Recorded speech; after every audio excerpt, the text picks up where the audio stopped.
laughing. No, your audio is fine. Am I synced? What are you going through? I'm going through everything through the Roadcaster video. Well, so it's going through the Vorsys into the Mackie, out of the direct output of the Mackie. So I'm avoiding some switches with that, and then into the Roadcaster video. So it's actually going through like 4 different places. Nice. We're live, by the way. Good day. How's it going? Oh yeah, I should turn my second camera on, or my main camera actually. I tried, man. I tried. So I'm going through the Roadcaster video today, gang. That's my fun little contribution to the live. So my audio sync should be better this time. See if it is. You can also change that, eh? You can change the sync, so you can delay. I think I've got like a 10 millisecond delay on mine. There we go. That's better. Wasn't quite centered there before. Also, you are too tall. You sit down. How's everybody doing? No, it wasn't a Streamlabs fail. Dylan's getting used to his new toy. That's about it. Yep. So, about sync equals stink. The sync is better and the audio levels are much better. Oh, wow. Look at that. Dylan, they're calling you out for your old setup, man. You just got called out. Not surprising. That's every other stream that happens. Outsider Jess, hello. Greetings from the UK. That's I Like It UK. Hope you were both doing well. Yeah, actually, quite well, actually. You know what? My camera's a little high. Right. I had to move everything around because I had to shoot a video from my actual desk because I'm reviewing this Depushang. I don't know. And it doesn't actually connect with the Mac. Like it just does not. So doing well. And that's why I'm changing my camera angle and all that, because I had to move my camera around. SR375, yo, back at you. Tommy SA3ATF. That is a sexy last name. Hello, guys from Sweden. I don't think I've seen Tommy here before. How's it going, Tommy? And the sync is much better. Audio levels are much better. That's awesome. And Tommy Temper. What's up, man? Tommy Temper. He looks familiar. Tommy, you've been on these streams before. Or you look familiar. I can say that, but pointing at me. Yeah, how's everybody doing? Happy Friday. I've kind of lost track of what day of the week it is right now. The wife left town just a few I think yesterday. Yeah, yesterday. And it's just been kind of wild ride of work and more work. Badger's in the house. What's up, buddy? Sorry, I should. Oh, well. No. Dylan's messing with buttons. Don't press the red button.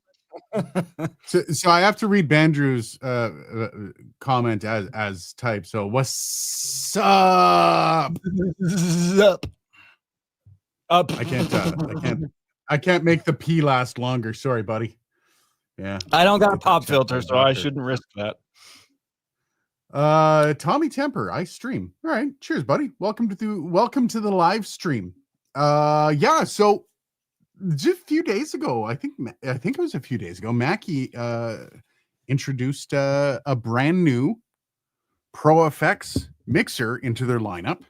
The ProFX, the Mackie ProFX mixer, but it's a battery powered mixer. That's cool. You think I would have gotten screenshots and all that stuff to actually display this get some stuff live ready. Stream, but I started getting this stuff ready. SD card. If I had a micro SD card around, I would have. The only thing about this thing that I still got to figure out is I got to get one of those so I can load media onto this thing. I literally worked right up until 4:30 when I put this all together. So yeah, sorry guys. Poseidon, hey buddy, how's it going? And we all want to make the P longer. It's a tale as old as time.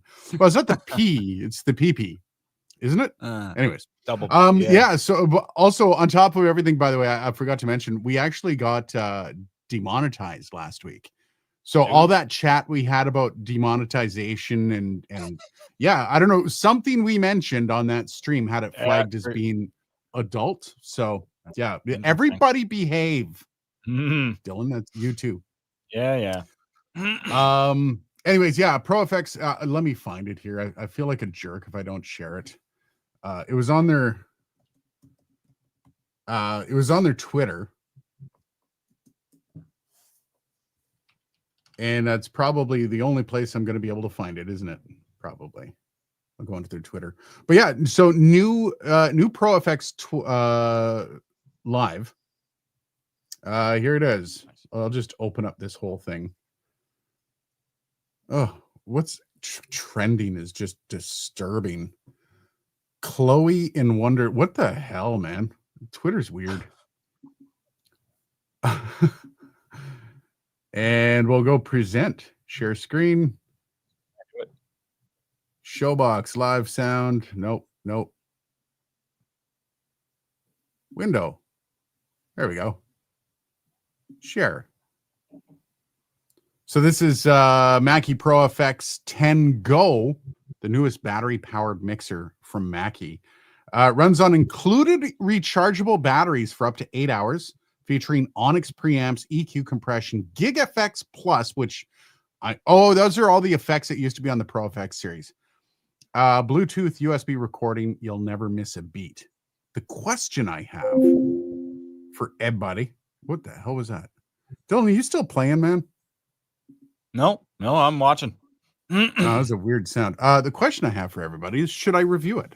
And I have a specific reason why I want to ask that question. Andrew says, I bet you had it coming, haha. Well, probably, depending on what you're referring to. I don't do the demonetization last week. Yeah, probably. We messed around. We said certain words that rhyme with corn. And yeah, and we were talking about that, and I get it. Like, I'm also not disappointed. We don't make any money off this stream outside of money that people want to gift through Super Chat. So, I mean, it's really not a big deal if I miss out on that 12 cents. Yeah, I don't do Twitter anymore. Mastodon for the win. I don't really tweet much. I'm on there just for the shits and giggles of it. But I also follow specific people on Twitter that aren't elsewhere. So, yeah. And Jan, I'm guessing Jan Orvet. Jan Orvet. I'm not exactly sure. How's it going, buddy? I probably butchered the hell out of your name. I apologize.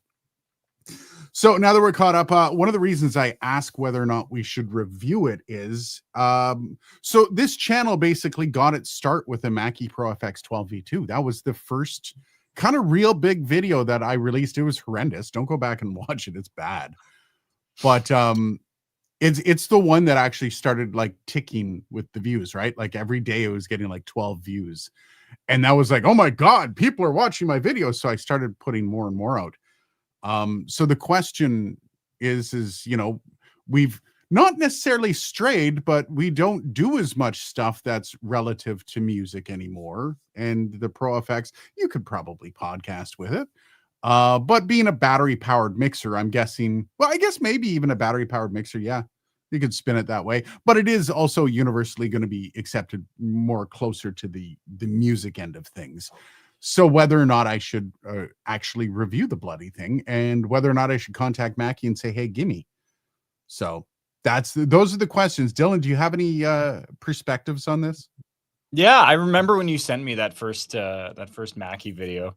And I know it's just funny, just reminiscing, and then like what everything's kind of turned into now, right? But yeah, that's a cool idea. Battery powered mixer. I haven't been a ton of times where I've needed that, but that's one of those things where, yeah, when you need that that facility, you need it, right? When you need that portability. I've considered reaching out to them to get one of the ProFX V3s, because my last review was the V2, and like kind of reviewing it as a standalone mixer. And I believe they now have ASIO drivers for the ProFX series, I believe. So I would actually, you know, do a comparison, see what you get with the battery powered versus the non-battery powered. But like simple things like what we used to do in radio when we were doing remotes, or if you're doing anything remote, that battery powered mixer would really come in handy, especially when your ports are already taken up by like maybe some sort of internet device and stuff like that. Dad Burke says, good evening. How's it going? G'day. Annika, I'd love more music related reviews personally, mixer or not. Thank you.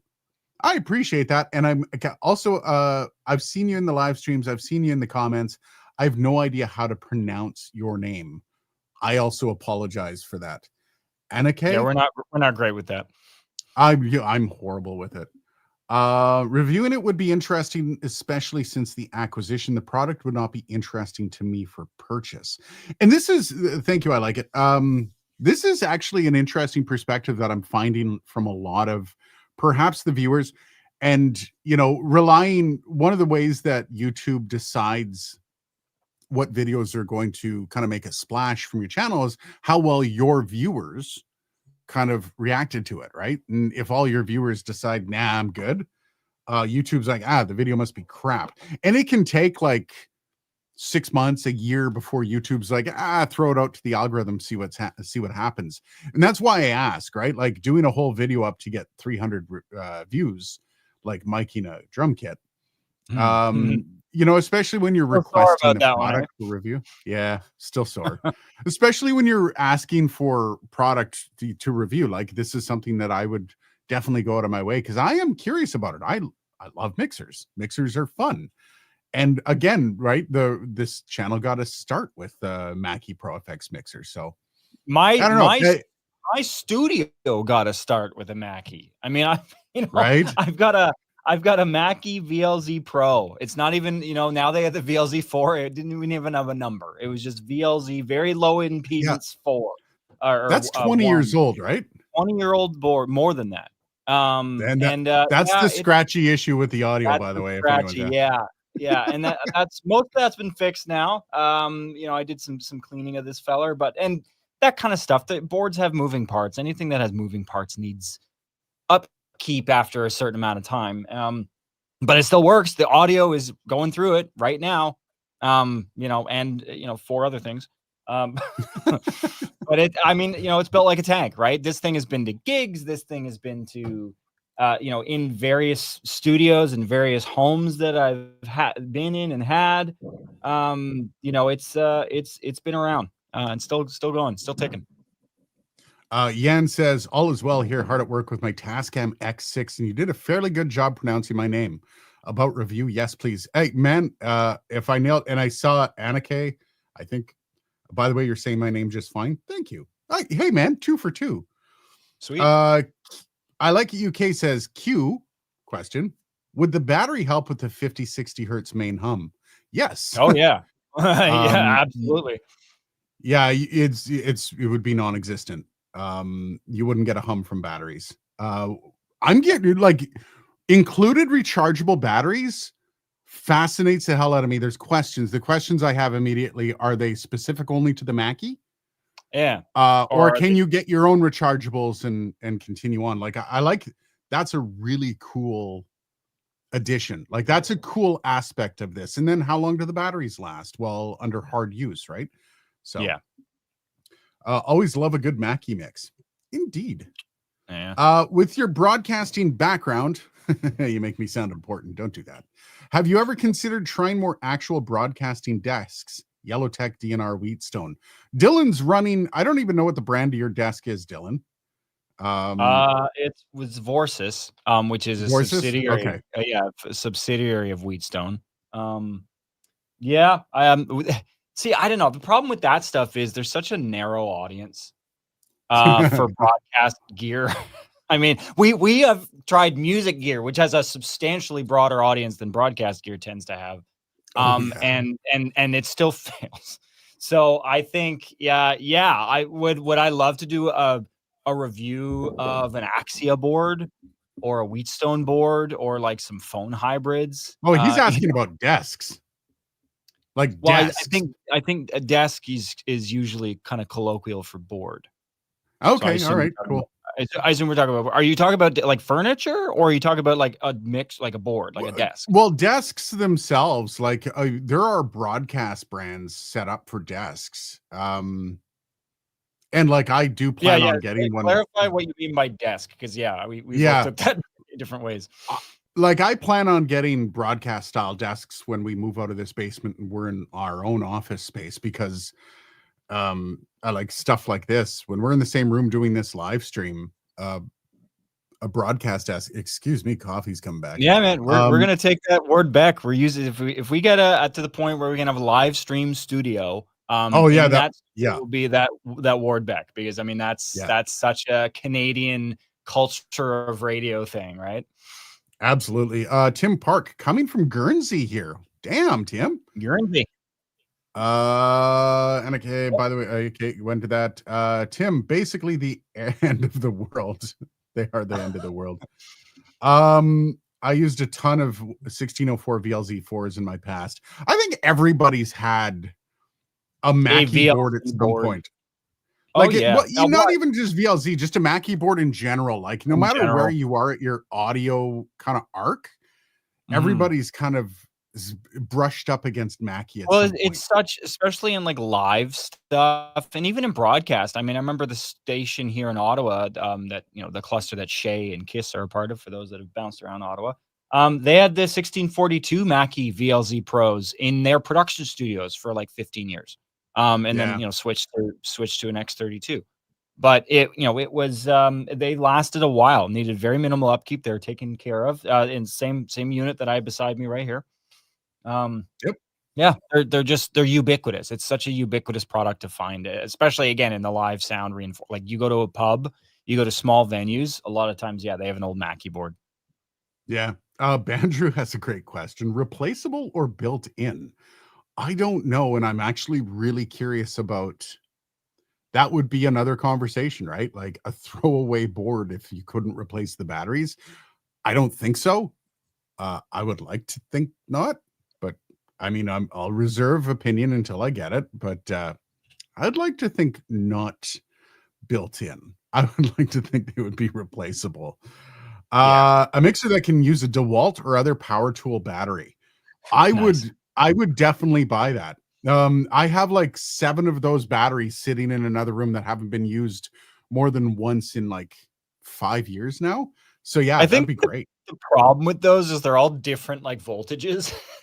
Every drill company's out, it's like, oh yeah, this is our 21 volt battery. It's like, oh yeah, 19 and a half. Yeah, there's an 18, a 20. Yeah, they're like constantly seeming to one up each other, as if, I can't accomplish most of what I need to do already with 19 volts. Yeah, Outsider Jess says you're rich. No, I'm not. Dylan, are you rich? No, I'm not at all. You should see him driving his Porsche to his yacht. I have really good friends. When you have really good friends, you don't need to be rich. True.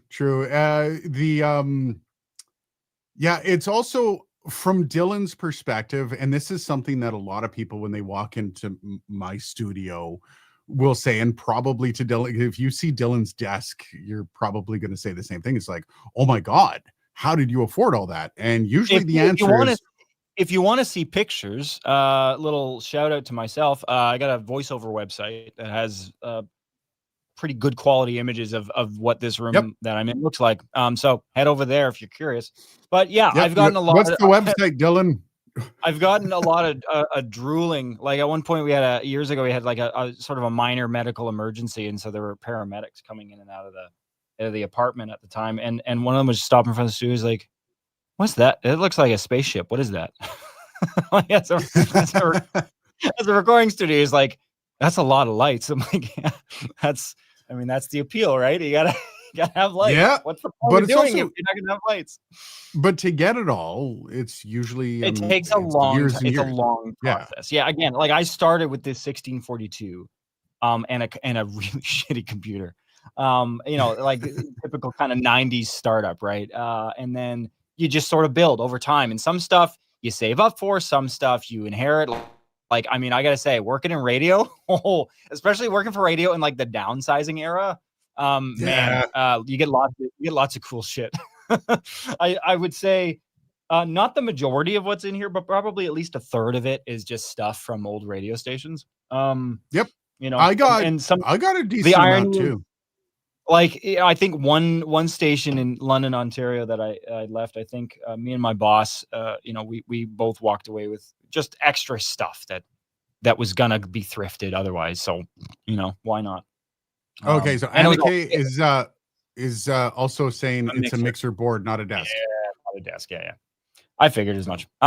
Yeah. So I mean, it would be cool to review stuff like that because that's a whole ecosystem, right? I mean, Wheatstone and it's Telos stuff. Yeah, like it's a whole networked infrastructure, and so, but that's such a bucket of worms. Like, you really want to go there? Right. I love it though. I mean, I love nerding out about that stuff because it's just the way everything interconnects, the live wire stuff, the Dante stuff. The kind of the blade system that Wheatstone uses for their surfaces. I mean, I don't even really find them. We call them desks anymore. Surface is like the term. Yeah. Gapes. I love the name, by the way. Joining late. Oh, that was me. Somebody texted me. How long were you waiting for your road mail because of Canada Post strike? I'm still waiting for my mail from Road since December 2nd. So I got mine two weeks ago. So like January 5th. I had been waiting since mid-November. So a long time. I'm still getting, so my check from Amazon for my affiliates from November that should have been sent out November 30th or whenever, December 1st, that just came 2 days ago. So like they're still getting through a lot of the backlog of stuff. So yeah, if it's sent through Canada Post, you're going to be waiting a little bit. It sucks. There's nothing you can do. They're stalling the system because they had the back to work enacted through law. They're not going back to work too hard. Yeah, it's the minimum. It's whatever the minimum is that's required. It's kind of a, what do they call, a standing strike or whatever. But yeah. Outside of Jess, I've never had a Mackie board. Jess, you've worth never it. lived. Good investment. Yeah. Good investment. Like even the ProFX series, which is a great one to cut your teeth on. Especially to get into the workflow of audio boards, because it does teach you a lot. Mm-hmm. Yeah, like still, well worth it. It's still not complicated. Like I got just a little ProFX 8 channel, I think, like a few years ago for like, I think it was like $350. It had a bunch of effects on it. I wanted to use it for kind of doing Instagram live streams and stuff. So I was like, I need something somewhat small but capable that I can like hook up to my phone and use as an audio source in a phone, like an Instagram live or whatever. And it worked great for that. Required me to, make some cables to do it because that was awkward. But no, it worked great for that, and it still works. I think it's still in sort of a little rehearsal space that we have set up. Really reliable, and it's got all the features that I would need in something for those applications. So. We got one, Anna K. V-mount batteries on mixers when? That's actually a good question. That'd be awesome. I don't think it's going to happen, but that would be awesome. Yeah. SR375 wants to know a couple things. First is how goes the job search, and next is any more details on NAB. Job search, Dylan, and I'll cover the NAB or NAB. Yeah, fair. Yep. It's a weird time. There's I've got some stuff on the go. I've got some nothing like permanent, mostly contract stuff. More than enough contract stuff to get through, so it's not an issue. But as far as like salary jobs, it's a tough time in this business because there's a lot of movement, and companies are hesitant before they've had a chance to like recalibrate to start posting requisitions. They haven't worked out their budgets yet for the year. No, and so it's there are gigs, but I'm not interested in moving across the country. Like I saw one in Vancouver. I'm like, oh, that's fun. That's a production managery on a set kind of thing, but it's on a set, so you need to be there. Like you can't do that teleworking. What's your dream job, Dylan? What like dream job? If you could do any job and it was like that's where you want to be in your career. Just gonna come at me like that, Jesus. Yeah, I'm gonna come at you, man. I mean, there's a range of things, right? I think the ideal is something that pays well and also provides intrinsic value, right? So obviously there's lots of things that I could do to get paid well. I wouldn't enjoy doing them, but I get paid well. But could take that so many different ways.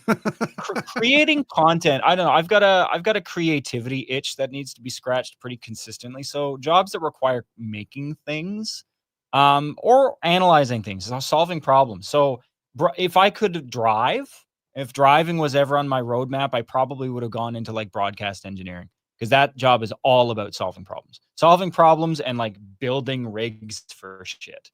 And that's fun. That's fun work. I mean, I do that in my own house, just for fun. Like if somebody want to pay me to do that, but it's a job again that requires you need to drive to do that job. Unfortunately for me, but just in a practical sense, same with trade stuff. Like I could have been an electrician, but again, driving would have been an issue with there. That gets boring after a while, man. I've done it. I think. And I think it's really, I don't know, requires a lot of brain power. Like I've done programming, I've done coding in my life, and I like it. It's fun, it's engaging, but it's exhausting. I find it mentally exhausting to do that for 8 hours a day. And I come home and I'm a zombie. And so I think creating stuff, being creative, telling stories with media, whether it's video stuff, whether it's audio stuff, whether it's helping people build configurations to do the same thing, that kind of stuff. I think that would be the ideal of something that could make decent money and also, or as I've experienced, makes decent money and is also gives me that kind of scratches that itch. Run the board for Taylor Swift. There you go. There we go. Yeah. That, I mean, hey, anything in the music industry is tough because it's a very attractive industry, and so it's very overpopulated. The music industry is extremely overpopulated with both, in front of and behind the glass talent. I mean, everybody and their brother now is a record producer, recording engineer, not necessarily a good one. But it's it's tough because now, and this, Aiden, we've talked about this recently, is the old if you build it, they will come thing is fallen apart. So anytime you're getting into building any kind of creative brand, you've got to allocate like 50% of your time to just marketing, marketing efforts, and learning where to stick your face and being really obnoxious about it too. And that's the part that, if you're someone like me and tends to lean towards the agreeable, surprisingly, that's people are hearing me say that going, no, what? But no, I think it's it's interesting. Yeah. As for NAB, yes, it's been solved. We have secured Dylan's transportation and basically all of his fees to be in Las Vegas. I don't know yet whether or not the person who donated the money is willing to be identified, but if it comes up later on, yeah, sure. But for now, all you get to know is Dylan is coming to Las Vegas for NAB, and he's going to be helping with the content. He's going to be releasing some of the content. We're going to have a lot there, and Dylan's going to have his own unique kind of spin on a lot of the stuff that's happening there. And I'm looking forward to that. Aiden, I want to make it clear, as far as casino per diems are concerned, I'm I go low. I go 1,500. I think that's reasonable. Okay. Yeah, I think it's reasonable. We can split it. I don't know. So split it. I will find that $200 US is probably the per diem that I'm going to be having. So no. Yeah, I don't have a proclivity to that sort of activity. It's fun. I go into a casino. On, blackjack. Yeah, I go in a casino and I set a budget and I'm like, okay, this is fun money, right? This is a couple $100, maybe at most, usually less than that even. And I'm like, this is fun money. This is an operational expense for my entertainment. And that is all this is. And if I walk out with more money, like if I make that back and then some, I'm leaving. Yeah, hey, I got $6. Yeah. Just so you know, we will get to your comments. I promise. We're making our way down there. Annika says, I get the same reaction with my audio setup. Little people know that it's a digital broadcast mixer from the late 90s that I got for €100 with a spit roasted Heil PR40 from 3 generations of DJs. That's nice. That's true. Working in broadcast is great for your mic locker. It really is. Marine X says, I like how you're filming from the dark side. Looks good. Yeah, we got this setup here kind of makes it look like Dylan and I are facing each other, which is kind of cool. I like it. Gapes, thank you, damn Canada Post. Indeed. Although, you know what I mean, I'm kind of torn there. I want my mail, but also back to work legislation is kind of bullshit. Matt Ruff. Hello, guys, from Music City, USA, Nashville, Tennessee. How's it going, Matt? Hey, good day. Nashville. Love it.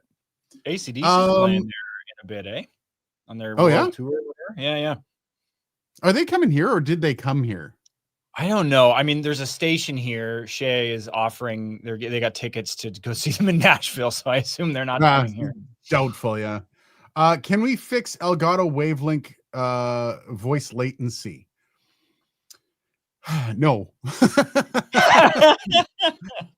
The best and only fix that I know of is to not listen to yourself. So to turn your monitoring of your own microphone off, which is not much of a solve. I think it's bullshit. I think for the kind of ecosystem they're trying to build out at Elgato, they should be building better products for that. Like the Wave, the Wave, what do they call it? The Wave XLR is a cool concept, but it's poorly done. They should build it. They should have re-released it with better specs and better everything. What was that one that we looked at? The big one. Was that the Wave? The one that with the latency. Yeah, that was the Wave. The Wave XLR. Yeah. The nice thing, Aiden, is that it's a marketing point, because basically what they've done is they've made an interface with an integrated speech scrambler. Yeah, it's great. Love it. It's super useful. Yeah. And but the worst part is this latency is so bad that it slows you down while you're talking. What I'm saying. It's a speech scrambler. It's like, and they use that. They use that for riots and stuff, where they'll basically feed back like a super loud delayed version of what someone's saying at them, and so you can't talk when that's happening, right? Yeah, because it screws you all up.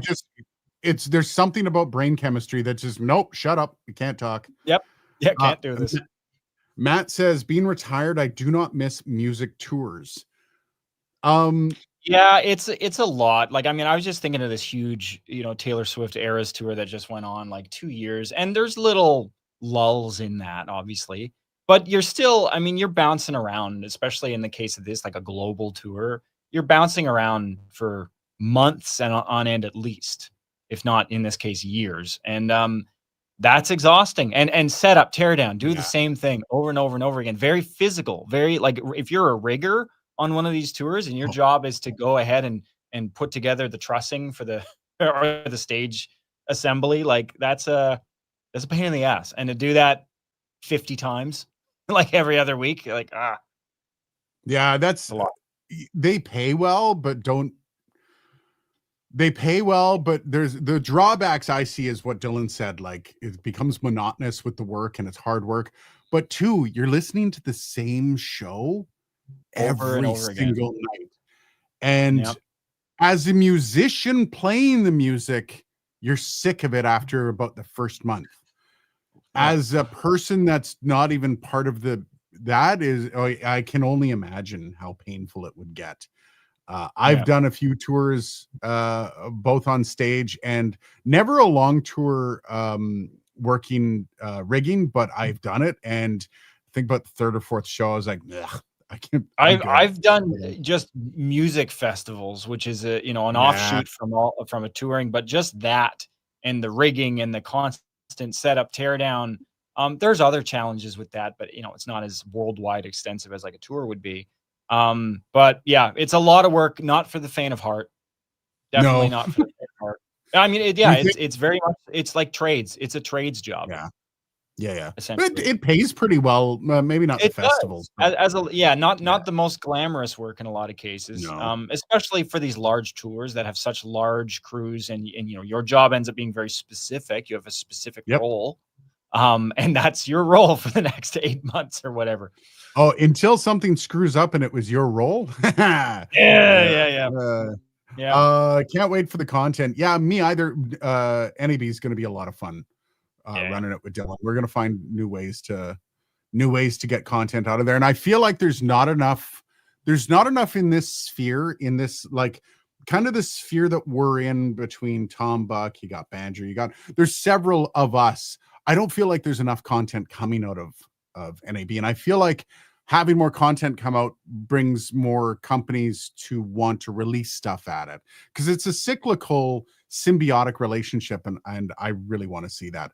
TechMed, cheers, buddy. Thank you very much for the super chat. And also thank you so much becoming a YouTube member. I appreciate that. That's a big help to the channel. That's really wicked. Tim Park, Guernsey has 2 local radios. One of those is BBC. In terms of venues, we have about 3, and even the biggest only has a capacity of 400. Oof. Yeah, but that's, I don't know. How many bands actually tour to Guernsey? I can't imagine one. Let's see that statistic. Yeah, I'm curious. That's a Googleable thing. Dimebag, how's it going, buddy? Is it? Welcome.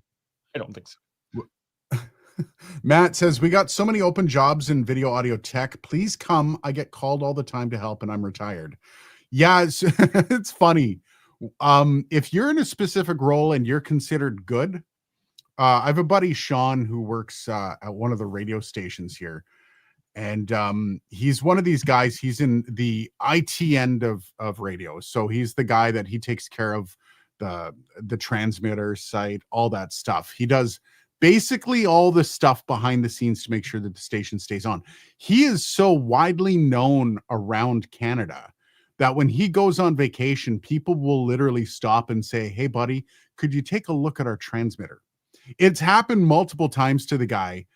And it's gotten to the point where he just ends up going on vacation and going and working. So yeah, if you got that issue happening to you where you're retired and you're still getting called all the time, that's just a reflection on your work and what you do. And usually. What you're talking about, like, you know, media technology support, as it's kind of called in the corporate side of radio. You got 3 pillars, right, that a broadcast engineer needs to know as far as working at a radio station. You've got the IT, the networking element, then you've got the audio, and then you've got the RF. The first 2 of those things are pretty easy to get. There's lots of resources out there. The RF is the one that people are usually less familiar with. And that's the part that I find. And so, you know, to what you were saying about Sean, you know, transmitter support, that's something that's like, okay, radio transmitters in this context are not something you really find elsewhere. So if you're coming over from an adjacent industry or a partially adjacent industry, it's a steep learning curve. So if there's a ton of work, hey, Dylan, you want to go move down to Nashville? Well, you know, I might look into that too, because I mean, I do AV stuff again for fun, and I've done it in professional settings before. So there's some learning, because there's some technology that's kind of specific to like corporate AV and whatnot that you have to learn, but I feel like the principles are pretty consistent. So that might be an area. If Canada is the same as where you are, I might look into that as well as an option. SR375, tours are not for old farts. They're not, but you generally see the large makeup of people that run shows behind the scenes. You have the grizzled old veterans. I went to see Trans-Siberian Orchestra, and there was not a young person on that crew to be seen for miles. I was watching them like behind the scenes in the whole pit that they've got in the middle of the stadium. There wasn't a single person under the age of, I'd say, 35 in that pit. It was just all old farts and oh my God, like, especially for a show like the Trans-Siberian Orchestra. Oh my God. I'm sure the riggers, the people that are putting up the whole show, I would at least hope they're not a bunch of 50-year-olds, but damn. No, I mean, you got to be decently in shape, but you know, like you have to be that anyway. So you might have to try a little harder at it when you get older, but and recover for a little bit longer. Yes. TechMed says yes, please, to reviewing the Mackie ProFX mixer. Okay, TechMed said he wants it. We're gonna do it. I appreciate it again, TechMed. I really do appreciate the super chat and the membership. SR375, I have the same problem of people asking for help. Why I just do unusual word, as I'm unreachable. I really read that well, didn't I? God damn, I'm good. Nice. Yeah, this is actually an interesting thing I've been finding over the past little while is my inboxes get flooded with people asking questions. And I know it's a part and parcel with doing a YouTube channel and stuff like that. And that's why we do this, because this gives the people an awesome opportunity to come on, have a chat. I don't answer any of them. I don't even touch them. I don't even like, hey man, I get a lot of that too. I especially in like Messenger, I get stuff that gets buried because there's like the same 10 people or 20 people that either through one of my pages or through my personal or even sometimes through Instagram, Yeah. but it all goes to the same place. And yeah, just constant questions, and sometimes they're not easy questions to answer. And I'm like, I don't have the time, because I usually will. I mean, I don't read every question. I wish I could read every question. But the ones that I do read, sometimes I'm like, I don't have the time to get into this. No, because it's like a lot of it is specific to your setup, specific to what you're doing. And it's like, I don't even want to take the time to say, hey man, I can't really help you with what microphone you should buy or what board you should buy or what interface. Cause I don't Like know. I have to ask too many questions in response to that one question that I'm like, okay, for us to sit here and open a full on 45-minute dialogue about your life and about what you're doing. Because that's there's lots of things. If somebody asks, and those are the killer questions. Like, which of this should I buy? Or which of this should I buy? It's like, oh my God. Okay, I'm gonna get you to write a 5-paragraph essay about your life and about your job and about what you want to use this for and about where you are and about what you're using it with and all of those questions. And yeah, by the end of it, I'm still not going to be able to give you like a 100% guaranteed answer. Yeah, I don't know. They're hard. It's hard. Don't ask people those questions. It's just torture. No kidding. Matt says, I don't know how good, but 5 decades in sound and 3 decades in video. Yeah, you're probably good. That's a decent career. If you can last 5, what did you say? You have 5 decades in audio? God, without being repeatedly fired, and then 3 decades in video without being repeatedly fired. Because those, what people don't realize getting into any audio video industry is that your mistakes cost tons of money. So when it doesn't matter, broadcast or whatever. And it's also these are industries that change very frequently. And so you got to stay on top of what's going on, where the shift's going. If you don't, you're gonna get left behind. Yeah. As a Springsteen fan, he tends to keep each gig fresh. I can imagine Springsteen, he's awesome. And I hear his show is like, for just a single guy sitting there talking about where he was born, or singing about it. Yeah, I've heard that his shows are pretty electric. I'd definitely like to go see him. Matt toured the TSO setup when they were in Nashville. They're using a theater setup, which is as good as long as it's all wired right. You just watch. Cool. I didn't know that. I was taking a look at their whole setup and their whole, like, you can tell it's probably, they've been going for 25 years, give or take. I would imagine they've got it down to an art. Like, so they're doing like 2 shows a day and some, oh yeah, here's my dog. You can just see my dog popping up. He's the dog that overdosed earlier this week, which is fine now. He's okay. He's not dead, thank God, after $3,000 at a vet. Bob. Anyways, yeah, I would love to, like, that's one of the things I would love to, every time I'm at a concert and I'm walking by a pit, usually there's somebody that's like, Aiden Wolf, and it's kind of cool. And like, one of these days I just want to like utilize that and say, man, can you give me a tour? I want to kind of see all this stuff after the show. And one of these days I think I'll do that. Like, that would be kind of cool to just start getting in behind.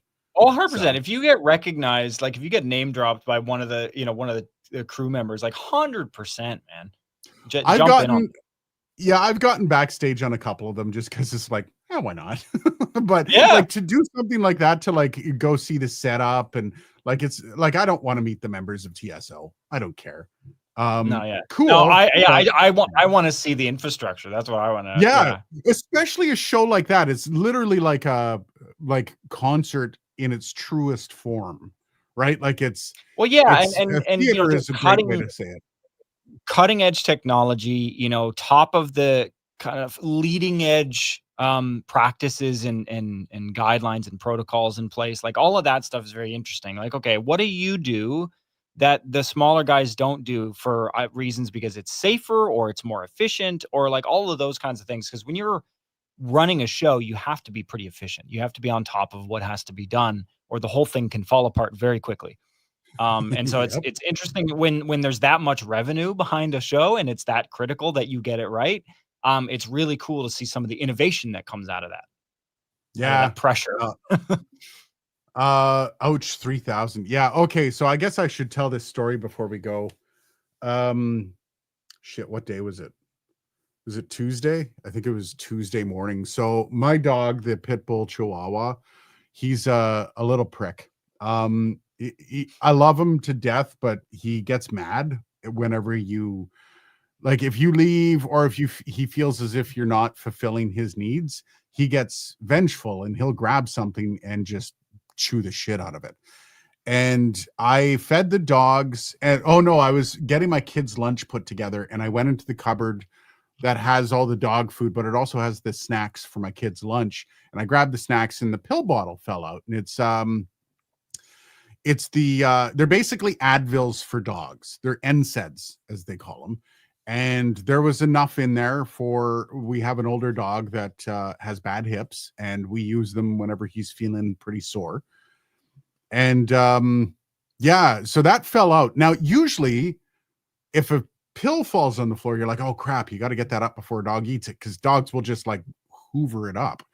But when the actual thing falls on the floor, you're not thinking your dog's going to eat the actual case, the pill bottle, right? And for some reason, I didn't pick up the pill bottle, and I went out to help my wife get into the car. Oh, so it was Tuesday. Help her get her stuff to her car because she was going to work. And I came back in, so I was out of the house for like 3 minutes. Came back in, and I was going to the washroom, and I heard a big crack, like a sound of a bone breaking, where they chew on their bones. And he had gotten the pill bottle, and with one break, he got into it and ate all of the NSAIDs. Now, NSAIDs or Advils take your stomach and basically rip it apart. So you basically you bleed to death from internally. So I caught it. Thank God, I got him to the vets, and yeah, he had to stay there for 2 days and be monitored with like the ridiculous amounts of meds. And it still wasn't even guaranteed that he was going to live through it, but little bastard did. So good to see. Anyways, that was my week, and that's why I'm struggling to get a video out for Monday, in case anyone's curious. No kidding. In terms of bands, we don't get much, but local music is very lively. Yeah, I find that in areas, Thunder Bay was the same when I grew up there. You didn't get a lot of big bands that came through. I think Skid Row came through once through the 90s. Nice. But the live scene in Thunder Bay was actually pretty fresh. It was awesome. And King Paco made it. Hey, buddy. Anyways, so after all of that, I'm going to actually reach out to Mackie. I'll get the ProFX mixer and I'll review it. It's good to know that people are interested in that. And I just wanted to make sure it wasn't like something that people are going to be like, eh. And maybe I'll put up a poll on the YouTube channel just to confirm. Yeah, happy to hear that your dog is finding it. Yeah, you know what? When you drop, so I love this dog is my dog. But beyond that, when you drop $3,000 on your dog and there's a chance they might not survive, that's a roller coaster of emotion. So yeah, I'm happy he's done too. No kidding. They're really nice until they randomly decide you must make a very generous donation to your nearest vet. Oh, the first quote they gave me was like over $4,000. They're like, it's going to be over $4,000. I'm like, I'm not paying that. And they're like, okay, we'll see what we can do. I'm like, you better. Yeah. Anyways, man, vets, we got into the wrong business. So yeah, we will get that. We will review it. Is there anything we could do with a mixer like that to kind of really showcase it, Dylan? I mean, recording it into a tape machine. I mean, you're doing something like that. I'm still waiting on that. That was supposed to come today. That's right. Yeah. I got to check in on that. So, actually, wrong camera for that. There's the tape machine right. Oh, God damn it, right there. 4-track tape machine. So we'll try to what did you just do? There you are. We'll try figured to out see I figured the green and the red out. I was in studio mode, not instant mode. Oh, remember the green and the red? I couldn't get it to switch. Yeah. So it was you hit it and then you're supposed to hit cut. Yeah. Yeah, you're supposed to hit cut. Yeah. All good. Yeah. Oh, Jan says use it at NAB. That's actually not a bad idea. Just bring the mixer everywhere we go. That and along. Actually, couple SM7Bs. Yeah. Yeah. That'd be funny. I'd be down.